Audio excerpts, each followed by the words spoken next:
show. We are online today because we're just struggling to find the time to meet. I'm either sick, Kirk is super busy having a 10-year-old birthday party, and Timmy is, what did I just say Tim again twice now? No, you were right. Carry on. Was it right? Yeah, yeah, Yeah, yeah. yeah. And Tim is trying to make $1 billion. But in today's episode, we're going for the sweep. Los Angeles got embarrassed, but maybe they didn't. Maybe I can foresee what Timmy's about to say in this episode. Also, the Celtics are about to get swept by Jimmy Butler.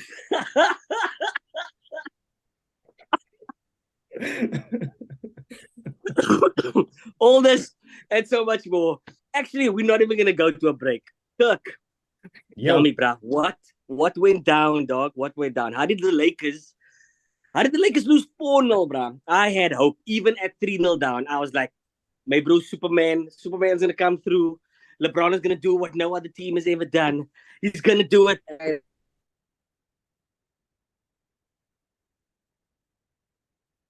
So the interesting thing is the Lakers, or this version of the Lakers, the post trade deadline day version of the Lakers, they put so much pressure on you in the fourth quarter. And I said in the Golden State series, like a 14-point lead is not safe with this Laker team going into the fourth quarter because they pressurize you into doing dumb shit. But the difference with this Denver team is they were so composed, they were so in control, they did not do dumb shit like Timmy's doing right now.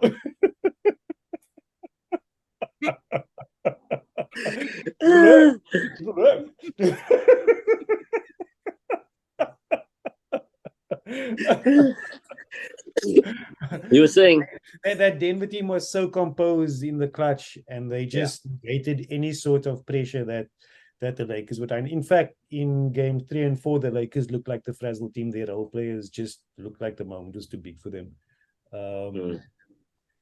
Yeah, so I don't think, in terms of game by game, the Lakers were in it and they were competitive. So I don't think that they were embarrassed on a game by game basis, but I do think they were bad as a storied franchise.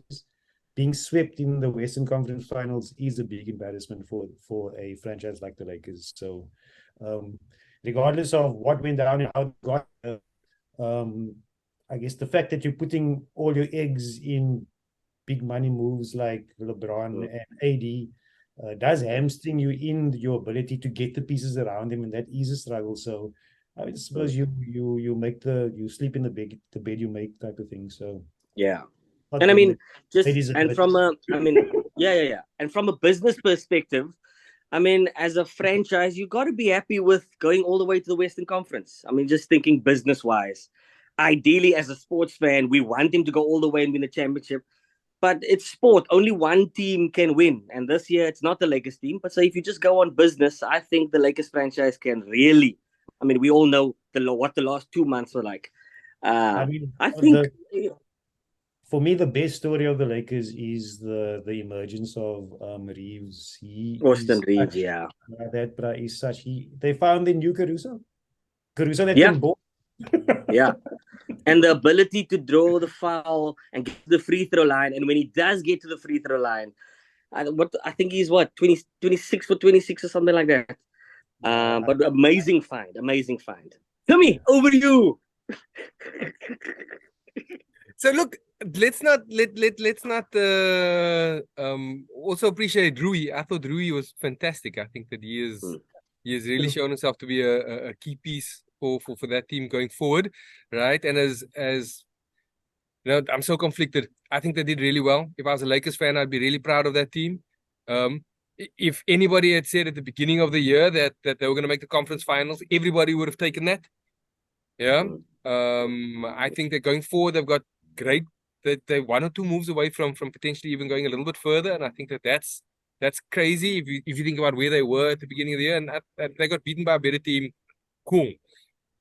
As much as Kirk was talking about the role players, though, right? Do you know who they could use? Kyrie, who was sitting in front row, or even they could use a KCP who they let go.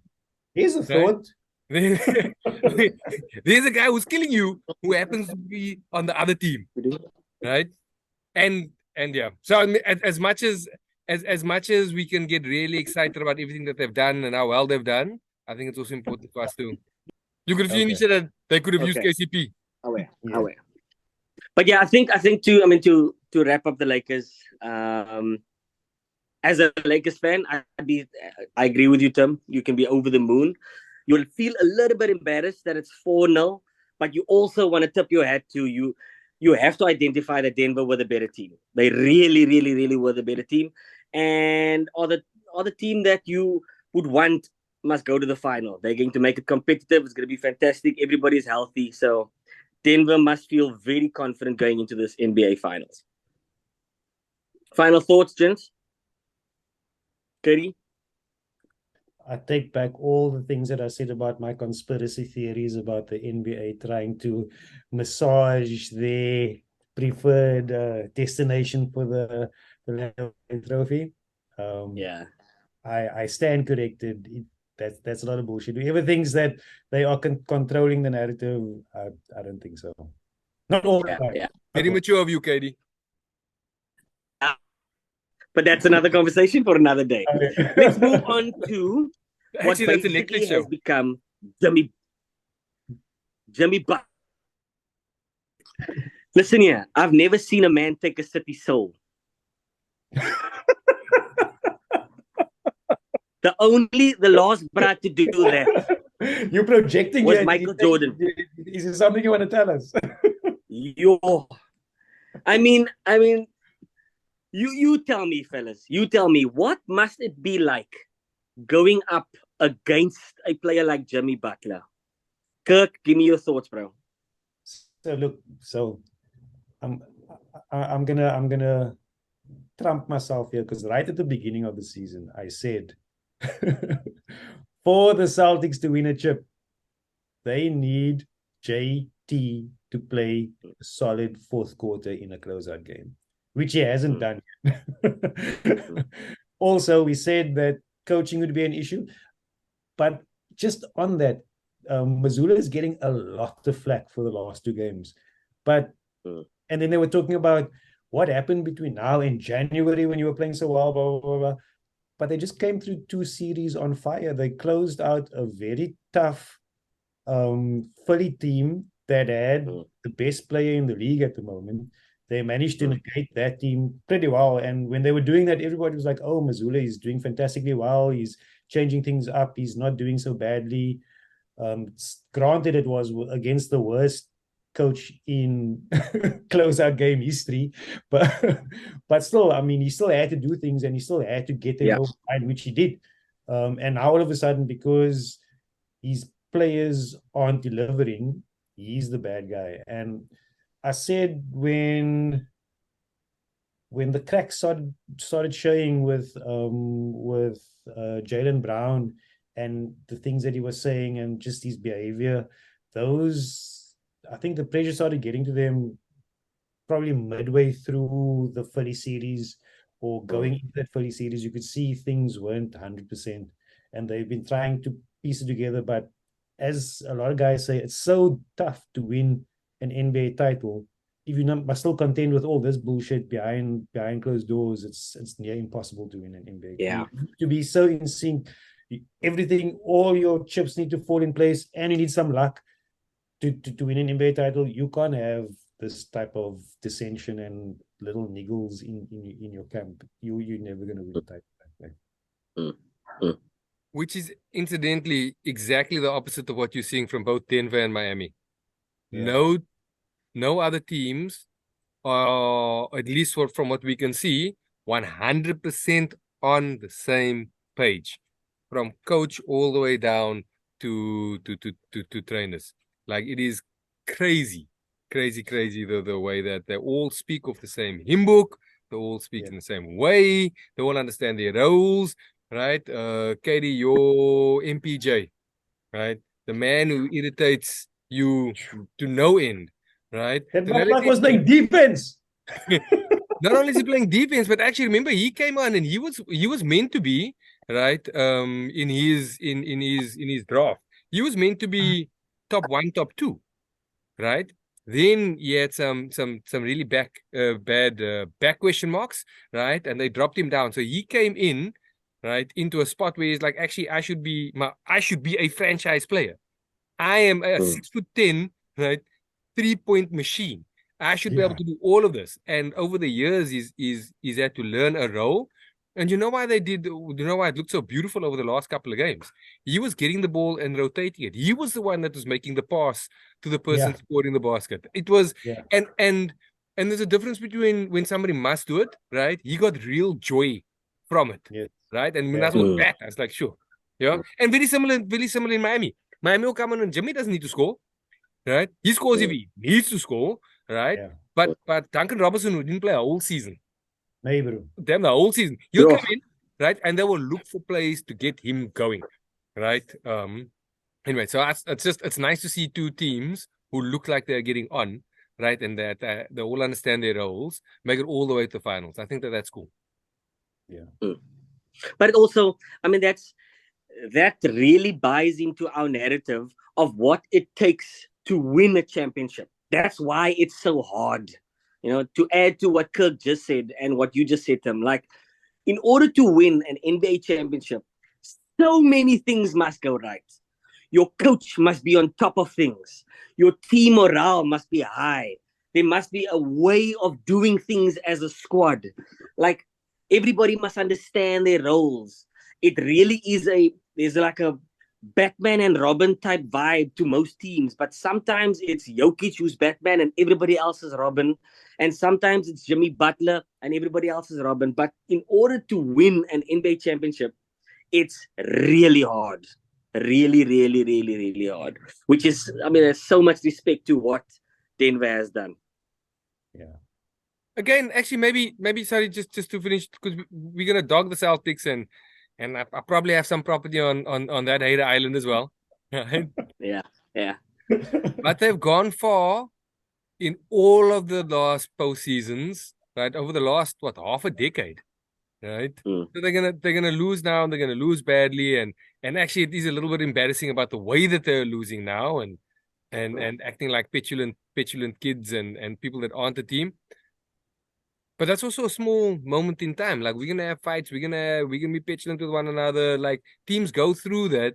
It doesn't take away from the immense body of work that they've put together up until this point. And it's gonna be interesting to watch, I suppose, the narratives over the off season, right? Where everybody's gonna say, they're gonna blow it up, they're gonna spend 100 million on these two, get rid of the coach, etc., etc., etc. It's amazing because, like, the one of 4 teams that are left over. They're one of the 2 best teams in the conference, right? Yet they've done this for 5 years, right? And people are gonna say, blow it up. It's gonna be interesting time for clickbait and headlines. And that's all it will be, because you will remember. You sad in the moment, and all the bad news will be surrounded there, and then you take a week of a holiday and you go, hey, actually, Boston, listen here, we got something amazing. I think even if Boston go down 4-0, just like the Lakers going down 4-0, if I'm a Boston fan, like, you made the conference finals again. Let's run it again next year. We might just, 1 or 2 more tweaks or whatever. I believe it. Kirk, your thoughts, bro? Yes, so I had some thoughts, but you spoke too long now.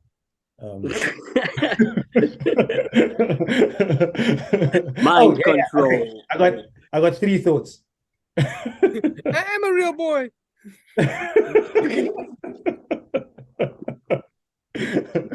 The first one. So does that make the Celtics the Arsenal of the NBA? I got that little footy comment. I'm with you. Shout out, gods. I like that. Yeah. Then Spo said something quite. He said, like, a 7-game series is you set out your stall, and it's basically the first team to blink first. Then you start making your moves from that. So it's like, you put all your things together, you go head to head, and the first one to break and make an adjustment, and then you start tussling and you start duking it out, which I thought was a pretty cool analogy. And then the last thing I want to say is the fact that we were speaking about making all NBA and how that impacts on salaries and contracts and things. And the fact that JT and JB are in line to get super max deals does put the Celtics in a interesting position where they need to decide, are we going to dive into this luxury tax, go all in and put a time stamp on this thing? Because once we do this, you got 2 years max that they're going to realistically go all in on this, and then after 2 years, if they haven't done it, they're going to have to blow it up, or they're going to start massaging that landscape. So this is the year where they decide what they're going to do. So it's going to be super interesting. Timmy? Your thoughts on what do you think about what I just said? Wise words. Okay, let's move on. Let's move on to an obvious conversation. Is it more than likely? Well, it is going to be the Miami Heat against the Denver Nuggets. All right, Timmy, we've got one team that have a solid duo in the Denver Nuggets. We've got the Heat that is led by a superhero-like man and a bunch of guys who believe in everything that they do as a ball club. What do you foresee the NBA Finals is going to be like? So look, I love everything that Miami did.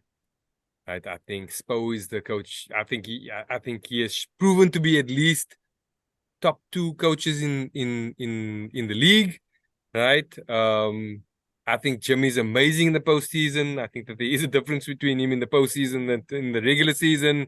I love the fact that they've gotten the most out of these players and they all understand what it is that they're doing. And remember, they don't even have Tyler Hero at this stage, right? I think that's great.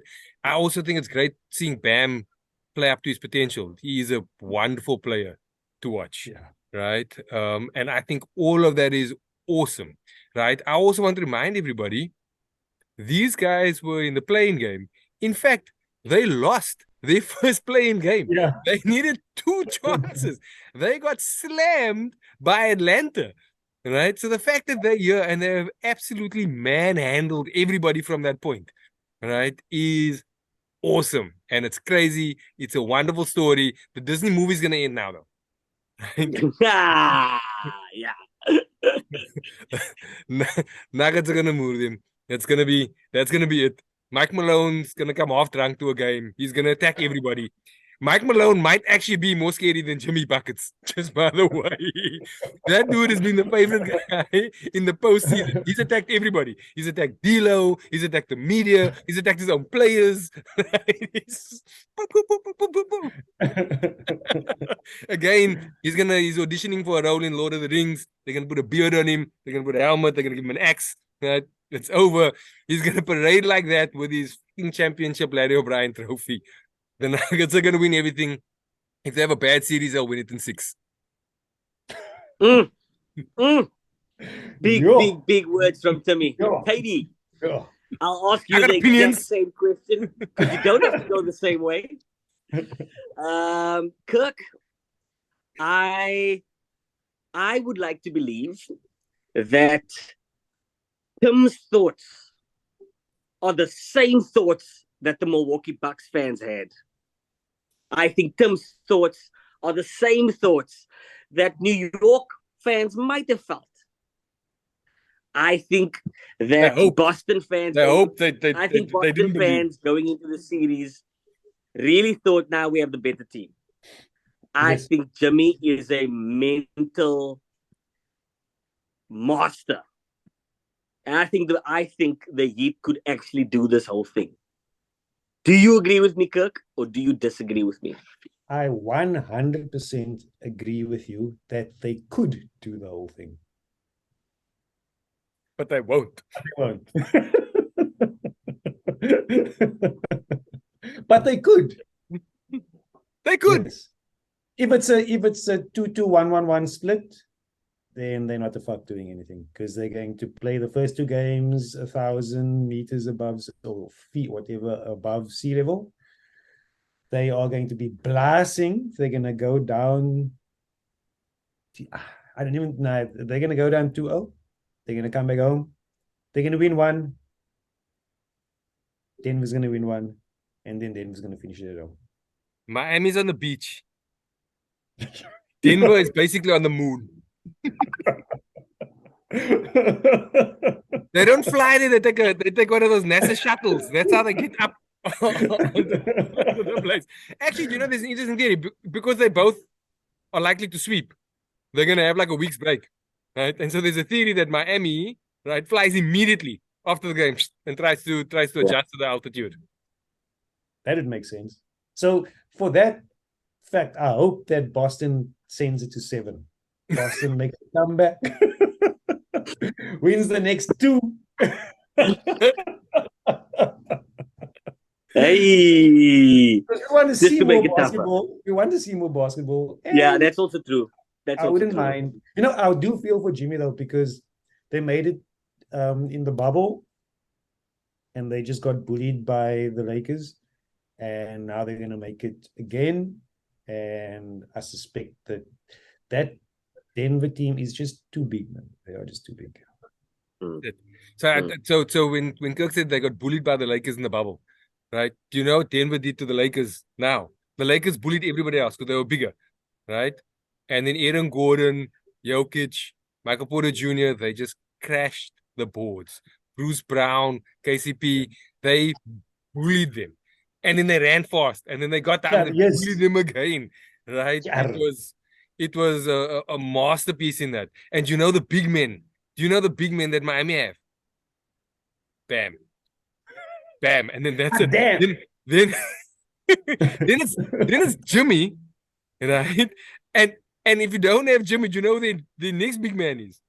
Cody Zeller. In fact, Kirk went to go look it up. Who the fuck is the actual big man?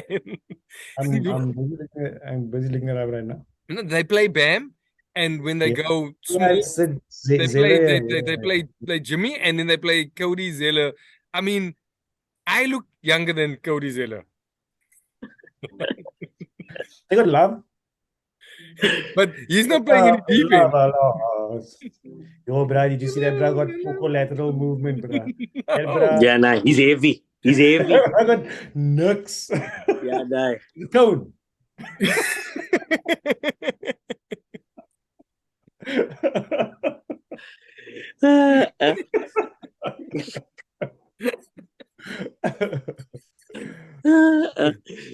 But yeah, but listen, so that's what we're calling it. You were saying, Kirk? I said, is Miami going to win 2 games? They could. Guys, they might win a second. They might. Like I said, if Denver has a bad series, six games. Yeah, so Miami will pick up 2 somewhere, maybe. Right, just with some Jimmy brilliance and an amazing Bam game. Yeah. No, but Bam's gonna circle against that size. Do you know how many players did Denver use last night? Take a 8. while.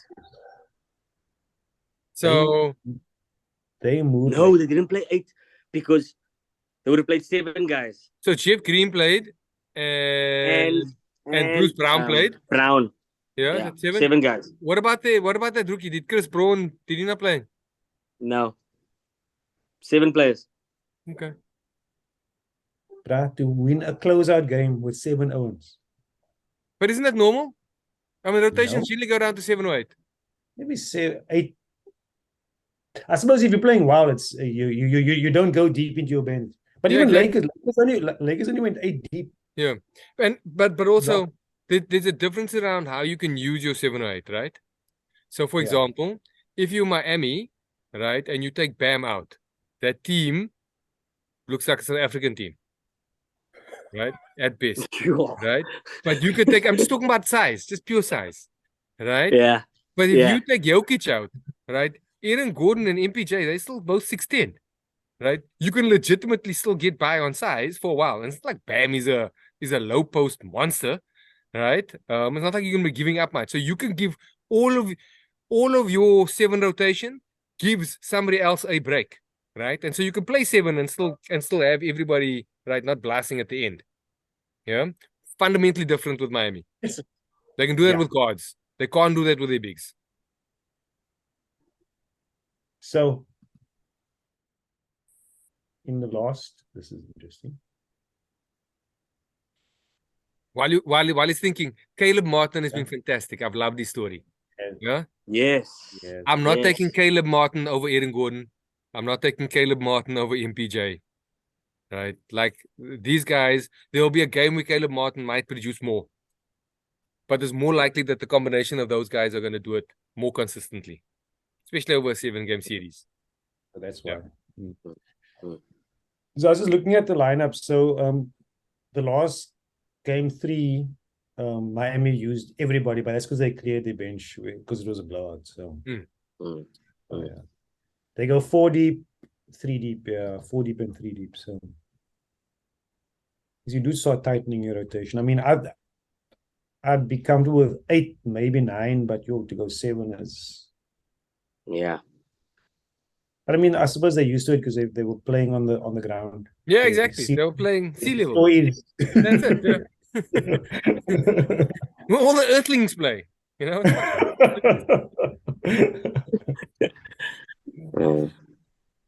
I'm trying to and see why I give the Heat a chance, or am I being ignorant to just how obscenely good Denver is? Kirk? You're bitter. You're bitter because your Lakers got the Poos Club, and now you are reaching. I'm gonna call Not even actually. I'm gonna call my brother. I'm gonna call him. Yeah. Not even actually. I would love every series to go to 7 games.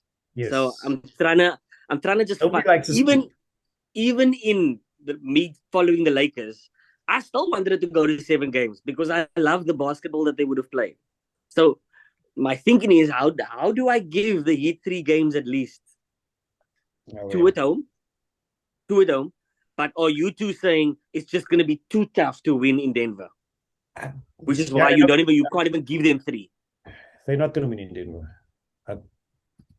I think Denver, the home place, is an issue, right? I think Denver's size is a massive issue, right? I think Jokic is a bigger problem than Jimmy. Jimmy's got there's an aura about Jimmy now, and there's a storyline about Jimmy now, right? If we started teams right now, yeah, not one of us would take Jimmy over Joker, not even by mistake.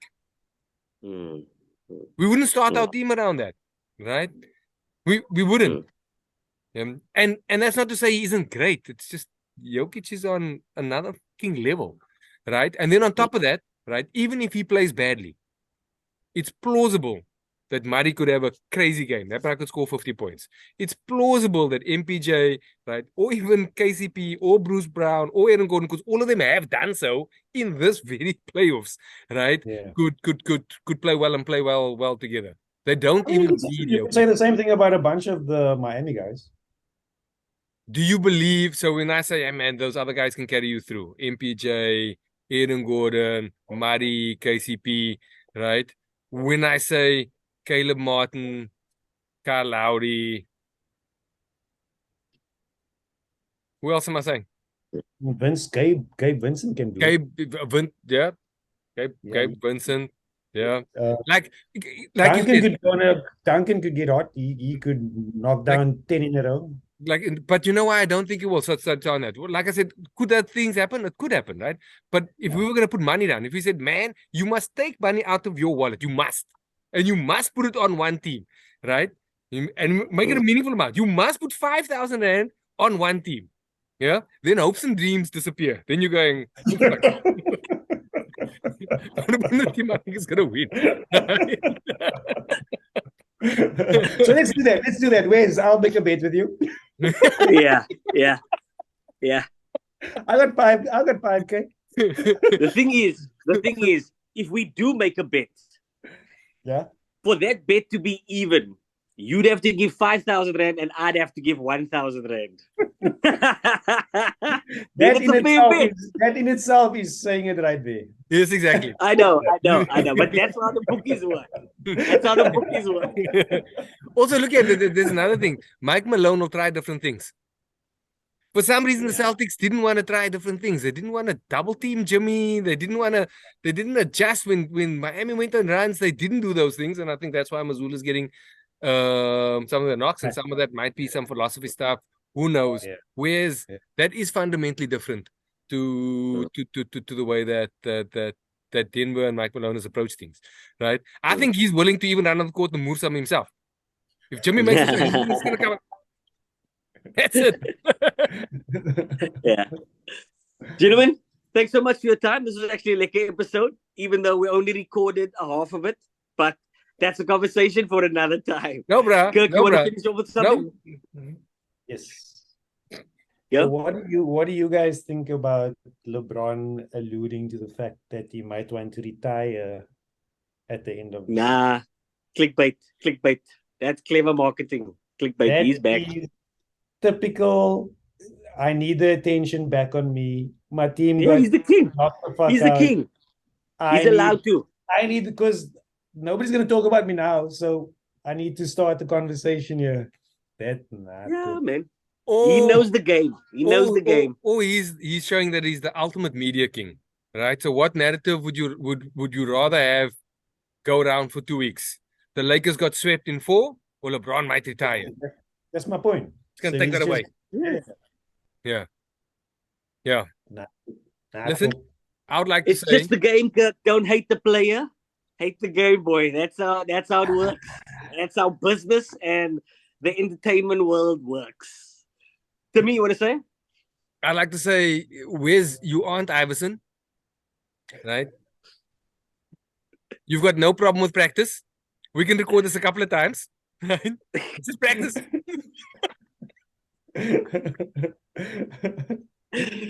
Where is the Jay-Z of NBSA podcast in the entire world? Word to your moms. One take, brother. That's it. It's provocative. Yeah, no. I got an Empire State of Mind, pal. We're taking this shit global. Peace out, boys. Chat later. Yeah. Cheers.